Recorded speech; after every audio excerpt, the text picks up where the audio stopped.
हैं, लेकिन जो जमहूरी कदरें हैं जिसके अंदर लोग मरकज़ होते हैं, आप जब भी कुछ चीज़ करते हैं तो आपके मुल्क की जो पॉपुलेशन है, जो वोटर्स हैं, आपके जो आबादी है आपकी पाकिस्तान के अंदर बसने वाले लोग हैं, सारी पॉलिसीज़ का महवर वो लोग होने चाहिए, उसके अलावा कुछ और हो नहीं सकता।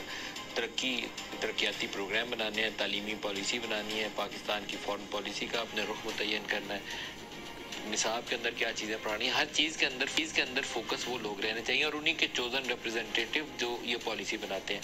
लेकिन पाकिस्तान में इक़्तिदार पाने की खातिर हमारे जितने मेन लीडरशिप है ज़्यादातर वो प्रेफर करते हैं कि वो अपने ताल्लुकात GHQ के साथ बहुत अच्छे करके रखें, क्योंकि इक़्तिदार की सीढ़ी जो है उनको लगता यह है कि उसका रास्ता या अपारा से होकर गुजरता है तो या पिंडी से होकर गुजरता है और इसके अलावा कोई रास्ता नहीं है। तो जो हमारा जो जमहूरी सफ़र है उसका आगाज़ अपारा से ही शुरू होता है और ख़त्म भी अपारा भी होता है, क्योंकि वहीं पर जब लड़ाई होती है तो वज़ीर-ए-आज़म की छुट्टी का मामला भी शुरू हो जाता है। ताज़ा तरीन मिसाल उसकी खुद इमरान खान है। इनका भी सफ़र जो था वो इस्टेब्लिशमेंट के साथ ही शुरू हुआ और इस्टेब्लिशमेंट के साथ लड़ाई के ऊपर ही ख़त्म हुआ। शहबाज शरीफ साहब भी एक अपना ही उनका इस मामले में कहना चाहिए कि अपनी मिसाल आप ही हैं, वो दूसरा कोई शायद उस मामले में उनके मद्दे मुकाबल है ही नहीं है। नवाज शरीफ साहब के ऊपर हम बार बार कहते हैं कि IJ इस्टेब्लिशमेंट ने बनवाई थी और वही मॉडल इमरान खान के ऊपर बनाया गया था 2018 में, जिस मॉडल पे नवाज शरीफ को IJ के ज़माने में मोहतरमा के ख़िलाफ़ खड़ा किया गया था, पीपल्स पार्टी को इक़्तिदार से दूर रखने की खातिर। लेकिन जैसे ही नवाज शरीफ वज़ीर-ए-आज़म बने थे 1990 से लेकर आज तक की तारीख तक शहबाज शरीफ इस्टेब्लिशमेंट को हमेशा बहुत पसंद रहे। उनका ख्याल ये था कि बहुत मुंतज़िम है और जो इस्टेब्लिशमेंट चाहती है वो करने के लिए वो सब कुछ कर गुजरेंगे। कुछ मिसालें उसकी अभी जाते जाते उन्होंने कौमी असम्बली और सेनेट के अंदर उसकी करके भी दिखाया कि ये बात जो उनका ख्याल उनके मुतालिक था गलत नहीं था। इस्टेब्लिशमेंट अगर चाहती है कि आर्मी एक्ट के अंदर अमेंडमेंट हो जाए और किसी को कान खबर ना हो, वो इस काम के लिए शहबाज साहब ने रास्ता हमवार किया। वायलेंट एक्सट्रीमिज़म कुछ ऐसे उसके अंदर चिकें डाली गई जो सिविल लिबर्टी से मुतसादिम है, तो शहबाज साहब को उसके ऊपर एतराज़ नहीं है। इसी तरीके से ऑफिशियल सीक्रेट एक्ट अगर चुप करके खामोशी से जाके कौमी असम्बली से पास होकर निकल के सेनेट में पहुंच जाता है, शहबाज साहब उस पर भी खफा नहीं है। तो ये जमहूरियत के तो वो अलमबरदार नहीं हो सकते, लेकिन इस्टेब्लिशमेंट के साथ जफ्फी डाल के रखने के बयानिए के वो यकीनन अलमबरदार हो सकते हैं और ये कहते हुए वो ग्रेज भी नहीं करते। आज उन्होंने पब्लिकली ये स्टेटमेंट दी जो मैं आपको सुनवाना चाहूँगा, दिखाइएगा।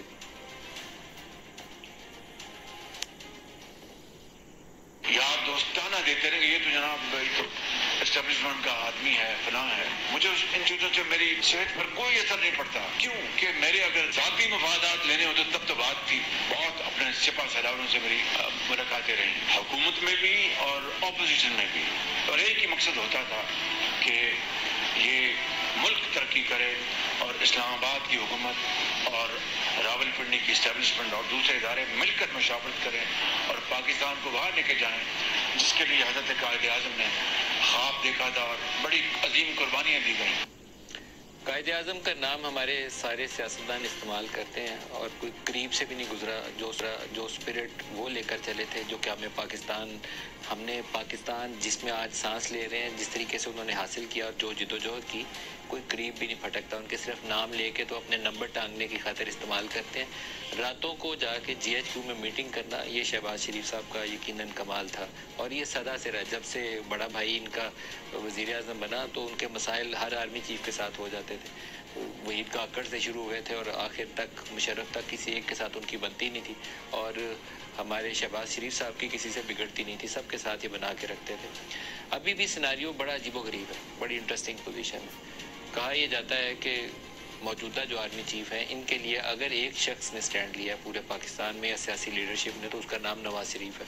बाकी सारे लोग जनरल बाजवा का पैगाम लेकर नवाज शरीफ से मिलने जाते थे कि इनको एक्सटेंशन दे दी जाए, जिसमें शहबाज शरीफ खुद भी शामिल है। जो आखिरी मुलाकातें हुई थी उसके अंदर भी शहबाज शरीफ साहब, मलिक अहमद खान, ख्वाजा आसिफ, अयाज सादिक साहब, ये सारे लोग इस चीज़ का पैगाम लेकर जाते थे कि एक्सटेंशन दे दें 8 माह की, मसाइल हो जाएंगे, टेक ओवर हो जाएगा, बड़ा गड़बड़ हो जाएगी, तो एक्सटेंशन दे दें, हमारा क्या जाता है।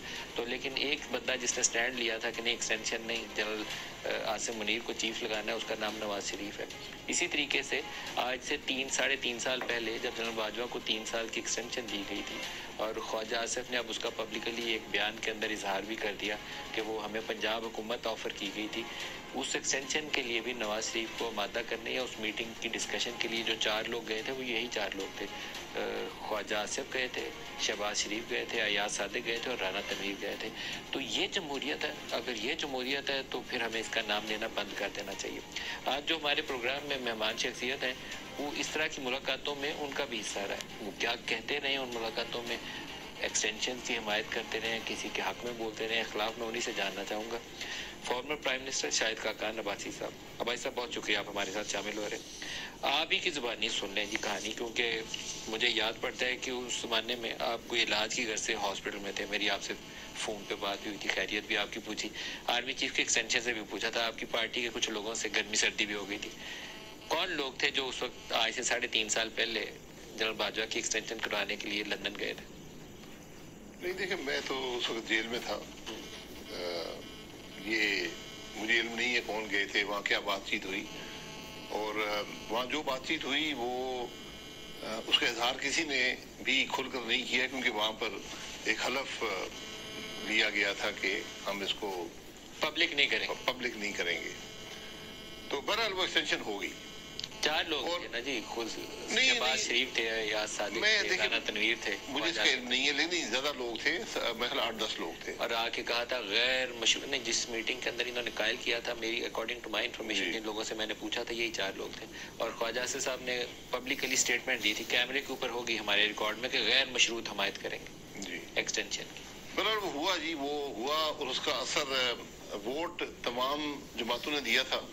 आपकी जमात ने भी, और जी, और बोझ मुस्लिम लीग नून ने उठाया है। अभी सब हमसे सवाल करते हैं, कोई पीटीआई से नहीं पूछता, पीपल्स पार्टी से नहीं पूछता, जेयूआई से नहीं पूछता, मुस्लिम लीग नून से पूछते तुमने वोट दिया था। अभी भी जो आप बिल पास कर रहे हैं ना, बोझ आपके गले पड़ेगा, सिर्फ इंतजार करें वक्त का, इंशाल्लाह ज्यादा वक्त दूर नहीं है। जिस तरीके से आप कानून साजी कर रहे हैं वक्त अभी बोझ पड़ेगा। लेकिन एक सवाल और पूछ लो, एक वो एक्सटेंशन थी 2019 वाली, दूसरी एक्सटेंशन की कोशिश जो जनरल बाजवा साहब और बाकी लोग कर रहे थे वो अभी हाल वाली थी, नवंबर 2022 वाली। इसमें तो आपकी मुलाकातें हुई थी, नवाज शरीफ से भी हुई थी, जनरल बाजवा से भी हुई थी। जी जी, क्या बात हुई थी? नहीं, बातचीत तो यही थी कि एक्सटेंशन के तो हक में नवाज शरीफ साहब बिल्कुल नहीं था। आप थे? नहीं, मैं भी नहीं था। जनरल बाजवा की एक्सटेंशन क्या? नवाज शरीफ साहब ने हमेशा एक बुनियादी असूल रखा है कि एक्सटेंशन नहीं होगी। आप हक में थे कि जनरल बाजवा को एक्सटेंशन? नहीं, मैं नहीं था। जनरल साहिर शमशाद के लिए आपने ये राय दी? नहीं, मैं किसी की राय नहीं दी। मैं इस हक में था कि एक्सटेंशन ना हो और ये फैसला हो जाए। लेकिन इस असूल पर जहाँ तक मेरी नॉलेज है सिर्फ मियां नवाज शरीफ साहब ही खड़े रहे। जनरल बाजवा से भी आपने मुलाकात की? जी, 2 मुलाकात, जाने से पहले भी और आने के बाद भी 2 मुलाकात। उसमें आपने उन्हें क्या बोला? नहीं, मेरे को ये बोला कि एक्सटेंशन मुनासिब नहीं है, ये ना आपके लिए ठीक है, ना इदारे के लिए, ना मुल्क के लिए। क्या वहाँ से ये दबाव मौजूद था कि अगर एक्सटेंशन नहीं हुई तो मार्शल लगा देंगे? नहीं, ऐसा दबाव मैंने नहीं देखा। आपने नहीं देखा? नहीं, मैंने नहीं देखा। मार्शल लग भी नहीं सकता, कोई भी out going army chief marshal लगा नहीं सकता। वैसे भी मुल्क में मार्शल न मुल्क के हक में है, न इदारे के हक में। आपकी जमात से बाज लोग कहते हैं कि पैगाम इस तरह का आता था कि समरी आएगी तो उसमें जनरल आसिम मुनीर का नाम नहीं डालेंगे तो मसाइल हो जाएंगे। ये इस तरह के पैगाम आते थे, ऐसे पैगाम आते थे? ऐसी बातें मैंने सुनी है, मैंने देखा नहीं है। ऐसी बातें सुनी है? बातें सुनी है कि नाम नहीं आएगा तो क्या होगा। बहरहाल वो नाम ना डालना भी एक कानून की खिलाफवर्जी थी। तो ये बहरहाल इसका एहसास हो गया, वो खुश इसलूबी से मामला तय पा गया, बात खत्म हो गई, तारीख ऐसा बन गई, किसने क्या कहा, कहाँ कहा, कब कहा, ये बातें हमेशा कहते हैं ट्रुथ कमीशन बना दे, उसमें ही आ जाएंगी। ट्रुथ में भी नहीं आएगी क्योंकि आपके लोग सच नहीं बोलेंगे। शहबाज साहब कहते हैं ना कुछ राज उनके साथ कब्र में जाएंगे, ये राज कब्र में जाएंगे क्योंकि सच बोलने की एक कॉस्ट होगी जो आप लोग खासतर आपकी लीडरशिप दे नहीं सकेगी। जो राज कब्र में जाता है वो राज नहीं होता, सच जो हकीकत नहीं होती, मैं ये आपको बता दूं। अभी जो आपकी जमात ने जिस तरीके से कानून साजी की है ये एक जमहूरी सोच की अक्कास तो नहीं है। शहबाज साहब तो इसका पब्लिकली क्रेडिट ले रहे हैं, ये तो डिसक्रेडिट है। देखिए, ये आखिरी दिनों में इस तरह कानून साजी हो जाती है। एक हुकूमत फील करती है कि हमने ये काम करना था, हमसे नहीं हुआ, हम कर देते हैं। इसके असरात मनफी होते हैं क्योंकि उस कानून पर बहस नहीं होती, ना असेंबली के अंदर हो पाती है, ना कमेटियों में जाता है, ना पब्लिक डिबेट होती है। तो ये कानून ना असर पकड़ सकते हैं, ना ये कुछ डिलीवर कर सकते हैं जो भी मकसद हो, और इससे हुकूमत की सबकी ही होती है। सर आपने ये सोच समझ कर ये कैसे कानून बनाने चाहिए। फंडामेंटल राइट्स के खिलाफ और सिविल लिबर्टीज मैं यही कह रहा हूँ, अगर एक जमहूरी पार्टी कानून साजी कर रही है और अंगूठे छाप रही है ऊपर, तो आप जमहूरी पार्टी नहीं है फिर। नहीं, वो जमहूरियत पे आप स्पेकुलेट कर सकते हैं, आप राय दे सकते हैं, लेकिन जल्दसाजी में जो कानून साजी होती है मैंने उसके हमेशा मनफी असरात ही देखे और वो कानून भी नाकाम हो जाता है। किस चीज का बुनियाद पर, किस चीज का दबाव है कि जिसकी खातिर आपने ये ऑफिशियल सीक्रेट एक्ट को इस अंदाज से किया? नहीं, मैं इस बात को नहीं जानता क्या दबाव है, लेकिन ये एक जरूरी समझा गया। मिनिस्टर इंटीरियर ने कानून दिया है, वो ही बताएंगे, क्योंकि डिबेट नहीं हुई तो मैं उस पर कुछ कहने से कासिर हूँ कि क्या वजह थी, क्यों हुआ। लेकिन जब भी डिबेट नहीं होती किसी कानून पर तो उसके असरात अच्छे नहीं होते। 10 अप्रैल 2022 को जो अदम एतमाद आया, अदम एतमाद कर सकते थे आप लोग उस वक्त भी, इस्टेब्लिशमेंट के साथ इंटरेक्शन, आप लोगों की मुलाकातें, आपकी और पीपल्स पार्टी की क़यादत दोनों की मुलाकातें चल रही थी, कर लिया आपने अदम एतमाद। उसके बाद जो कुछ पाकिस्तान के साथ हुआ, आपने इक़्तिदार पाकर दुरुस्त फैसला किया या बहुत बड़ी कोताही की, गलती की, जिससे आपकी साख जो सियासी नुकसान हो गया उसको? देखिए, जो अदम एतमाद था वो दुरुस्त था, मैं उसके पहले दिन से हक में था, लेकिन मेरा हमेशा ये राय रही है कि अदम एतमाद के बाद आपको हुकूमत नहीं करनी चाहिए थी, इलेक्शन में जाना चाहिए था। इलेक्शन में जाना चाहिए था। बहरहाल वो फैसला नहीं हुआ, अब उसका बोझ हम पर है, इसमें कोई शुबा नहीं है। पिछले जो 16 महीने गुजरे हैं उसने मुस्लिम लीग की जो इलेक्टोरल पॉलिटिक्स है उसको बहुत नुकसान पहुंचाया है। पंजाब में बहुत तबाही फिर गई। आप अगर 9 मई ये बोझ आपको बर्दाश्त, इसके अगर आप ये हुकूमत ना करते तो मुल्क में क्या होता ये अब किसी ने देखा नहीं है।